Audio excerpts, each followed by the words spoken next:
Hi guys, and welcome back to Journey Sunday School Kids Virtual Edition. We're really glad you can join us.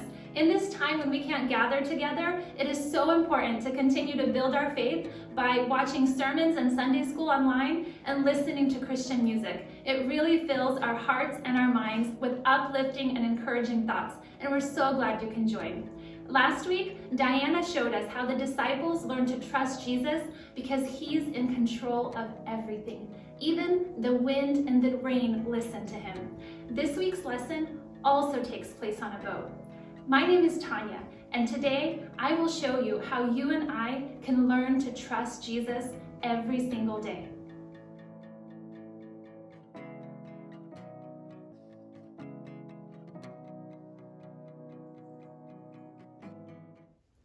Do you realize that every day you place your trust in a lot of things? In the morning, when you open up the refrigerator, you trust that your parents put food in there. Otherwise, you'd starve. When you get into the car, you trust that the car will start and get you where you need to go. Back when you had school, you trusted that someone would pick you up when school was over. Have you ever been there where you're almost the last kid, everyone else seems to have gotten picked up, and you're still there waiting? You trusted that your parents would pick you up, but they're nowhere to be found. So that trust that you placed in them, it disappears. And you go from wondering when they'll pick you up to wondering if they'll pick you up at all. It's kind of scary, and your trust in them has gotten a little shaky. Well, let me ask you this question. Why do you trust your parents? Have you asked all of their friends if they're nice people?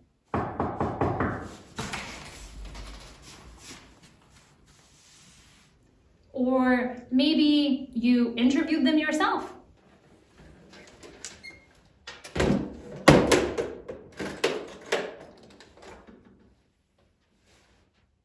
Did you do a thorough background check? Explain yourself. Really investigated them?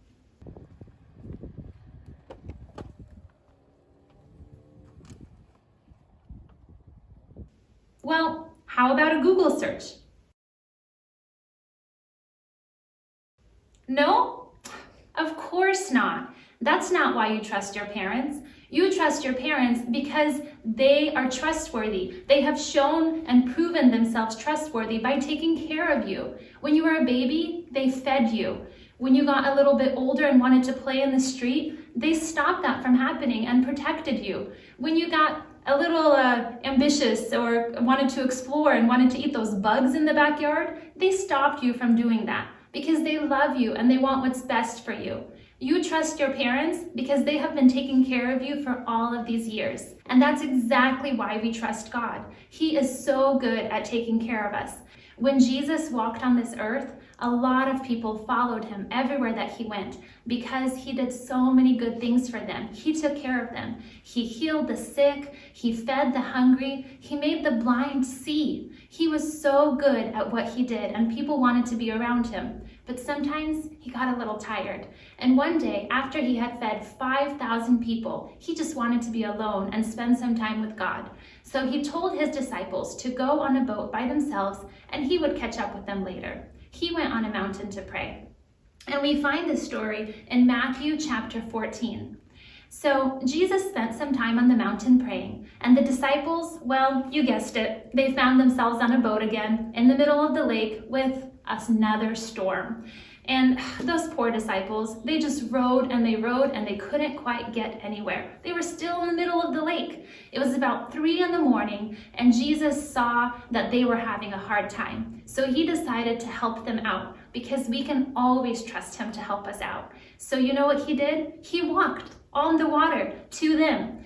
But when they saw someone coming on the water, they were terrified. They had no idea who it was.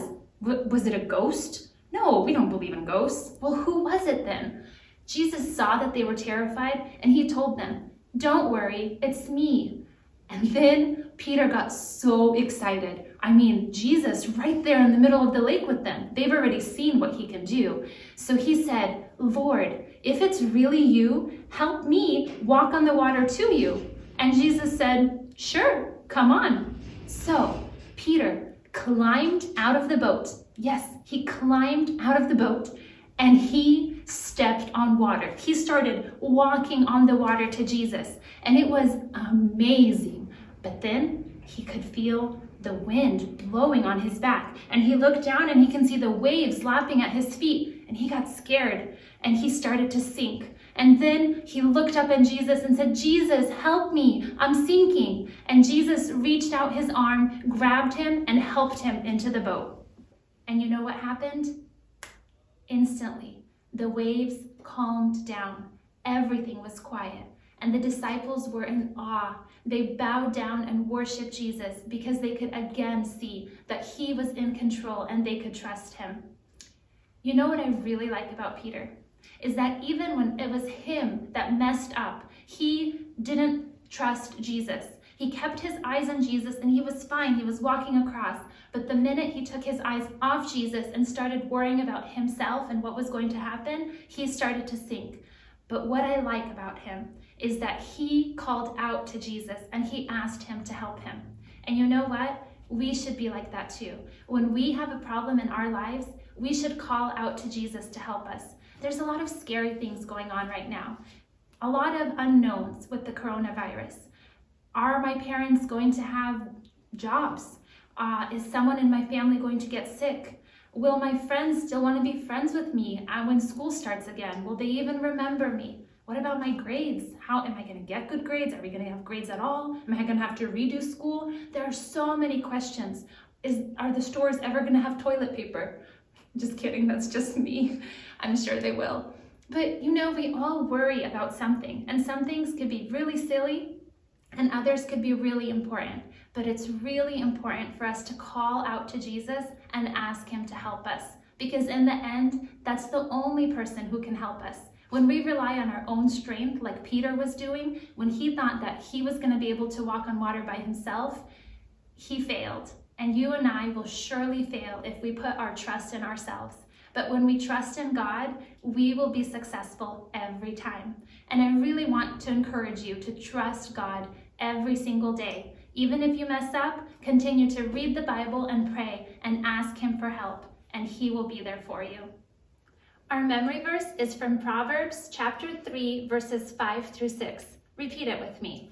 Trust in the Lord with all your heart. Lean not on your own understanding. Now, let's make it a little bit more challenging. I'm going to erase a few words and see if you can fill them in. Trust in the Lord with all your heart. Lean not on your own understanding. Proverbs 3, 5 through 6. One more time.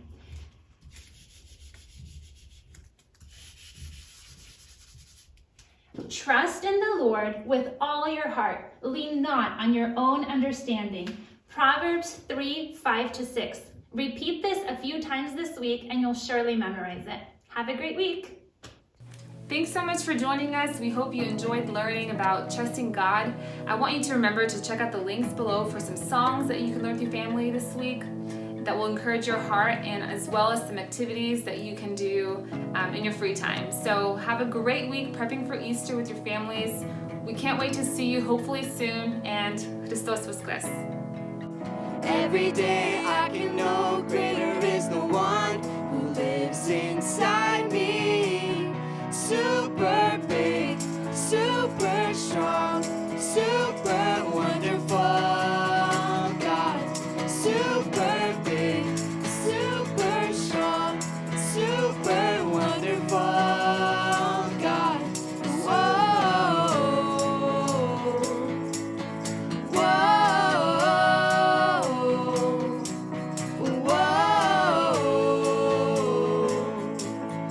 whoa. Super big, super strong, super wonderful God.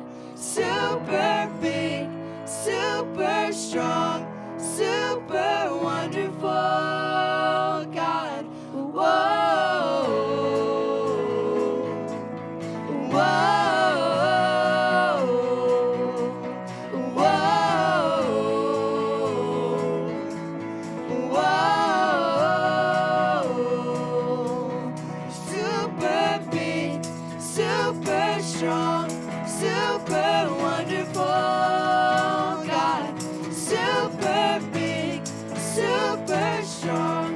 super